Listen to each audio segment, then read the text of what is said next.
Guys for the first time bus pass ನ ತೋರಿಸಿ ಬಸ್ಸಲ್ಲಿ ಇವತ್ತು ಕಾಲೇಜ್ ತನಕ ಪಯಣ ಮಾಡಿದೆ. ಅದರಲ್ಲಿ ಬಸ್ಸಲ್ಲಿ ನಮ್ಮ ಹುಡುಗ ಮ್ಯಾಚ್ ಆಗೋ ಸೀಟೇನೆ ನಮ್ಮ ಹುಡುಗಗೆ ಸಿಕ್ಕಿತ್ತು. ಎಲ್ರಿಗೂ ನಮಸ್ಕಾರ, ನಾನ್ ನಿಮ್ಮ ಕರಾಟೆ ಹುಡುಗ. ಇವತ್ತು ನಾವು ಬಸ್ ಪಾಸ್ ನ ಇಟ್ಕೊಂಡು ಕಾಲೇಜಿಗೆ ಫ್ರೀ ಆಗಿ ಬಸ್ಸಲ್ಲಿ ಹೋಗ್ಬೇಕಂತ ಬಸ್ ಸ್ಟ್ಯಾಂಡ್ ಬಂದ್ವಿ. ಅದರಲ್ಲಿ ಇನ್ನೊಂದೇನಪ್ಪ ಅಂದ್ರೆ for the first time bus pass ನ ಇಟ್ಕೊಂಡು ಬಸ್ಸಲ್ಲಿ ಇವತ್ತು ಪಯಣ ಮಾಡ್ತಾ ಇರೋದು. ಬಸ್ಸಿಗೆ ಬಂದು ಕಂಡಕ್ಟರ್ ಕೈಯಾಗ ಬಸ್ ಪಾಸ್ ನ ಕೊಟ್ವಿ, ವರ್ಕ್ ಆಗುತ್ತಾ ಇಲ್ಲ ಅಂತ. ಫಸ್ಟ್ ಟೈಮ್ ವರ್ಕ್ ಆದ ಪಾಸ್ ಅಂತೂ ನಮ್ ಬಸ್ ಪಾಸ್ ವರ್ಕ್ ಆಯ್ತು. ಅಷ್ಟರಲ್ಲಿ ಸ್ವಲ್ಪ ತಿರುಗಿ ಸೀಟ್ ಮೇಲೆ ಇರೋ ಎಲ್ಲ ನೇಮ್ಸ್ ನ ಓದ್ತಾ ಇದ್ದೆ. ಅವಾಗ ನನ್ನ ಕಣ್ಣಿಗೆ ಬಿತ್ತು ನೋಡ್ರಿ ಇದು. ಗೈಸ್ ಈ ಸೀಟ್ಗೆ ಮ್ಯಾಚ್ ಆಗೋನ್ ಈ ಸೀಟ್ ಮೇಲೆನೆ ಕುಂತಿದ್ದ. ಅವ್ನಿಗೆ ಕಾರ್ಸ್ಕೊಂಡ್ ಬರೋಷ್ಟ್ರಲ್ಲಿ ಸಿಂಧನೂರ್ ಬಸ್ ಸ್ಟ್ಯಾಂಡ್ ಹತ್ರ ಬಂದಿದ್ವಿ. ನಾವು ಬಸ್ ಸ್ಟ್ಯಾಂಡಿಗೆ ಬರೋಷ್ಟ್ರಲ್ಲಿ ಕಾಲೇಜಿಗೆ ಟೈಮ್ ಆಗಿತ್ತು. ಈಗ ಕಾಲೇಜಿಗೆ ಹೋದ್ಮೇಲೆ ಸೋರ್ ಲೇಟ್ ಆಗಿ ಯಾಕೆ ಬಂದಿರ ಅಂತ ಕೇಳಿದ್ರಿ. ಏನಾದ್ರೂ ಒಂದು ರೀಸನ್ ಹೇಳ್ಬೇಕಲ್ಲ ಅಂತ ನಮ್ಮ ಹುಡುಗನ ಹತ್ರ ಕೇಳ್ತಾ ಇದ್ದೆ.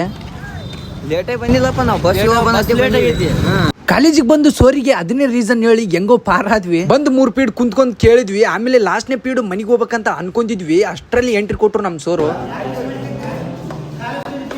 ಹೋಗಕ್ಕೆ ನೆರವಿಲ್ಲ ಅಂತೇಳಿ ಆ ಪಿಡ್ ನ ಮುಗಿಸ್ಕೊಂಡು ನಮ್ ಕಾಲೇಜ್ ಬಸ್ ಅಲ್ಲಿ ಹತ್ಕೊಂಡು ಸೀದಾ ಬಸ್ ಸ್ಟ್ಯಾಂಡ್ ಹತ್ರ ಬಂದ್ವಿ. ಅಲ್ಲಿದ್ದ ಬಂದು ಸೀದಾ ನಾಷ್ಟ ಮಾಡಕ ಬಂದ್ವಿ. ಯಾಕಂದ್ರೆ ಇವತ್ತು ಬೆಳಗ್ಗೆ ನಾಷ್ಟ ಮಾಡ್ಕೊಂಡು ಕಾಲೇಜಿಗೆ ಹೋಗಿದ್ದಿಲ್ಲ. ನಾಷ್ಟ ಎಲ್ಲ ಮಾಡ್ಕೊಂಡು ಬಸ್ ಹತ್ತಿ ಸೀದಾ ನಮ್ ಕಾರಟಿಗೆ ಬಂದ್ವಿ. ನಮ್ ಕಾರಟಿಗೆ ಬಸ್ ಸ್ಟ್ಯಾಂಡ್ ಇಂದ ನಮ್ ಮನಿ ತನಕ ನಡ್ಕೊಂಡು ಹೋಗ್ತಾ ಇದ್ವಿ. ನಮಗ್ ಮನಿ ತನಕ ಡ್ರಾಪ್ ಕೊಟ್ಟಿದ್ದು ಇವ್ರು.